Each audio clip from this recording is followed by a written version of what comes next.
মাত্র কয়েক মিনিট আগে এই ছবিটা তুলেছি, যখন মেঘটা পূর্ব দিকের আকাশে উঠছিল। তার ঠিক কয়েক মিনিট পরেই দেখেন প্রথম দেখা মেঘের সৌন্দর্য আর এখন মেঘের সৌন্দর্যের কোনো মিল নেই। আচ্ছা, মেঘ আসলে কি জানেন আপনারা? চলুন জেনে আসি।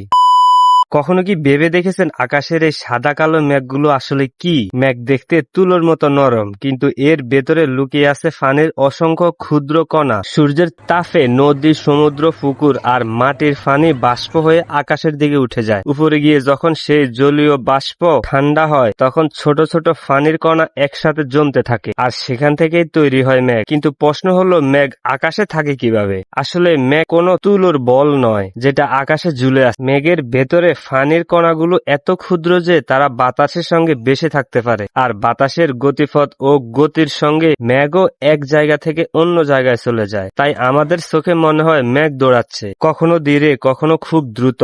এক মেঘ আরেক মেঘকে পেছনে ফেলে ছুটে যাচ্ছে। আবার কখনো মনে হয় পুরো আকাশটাই যেন আমাদের চোখের সামনে দিয়ে চলে যাচ্ছে।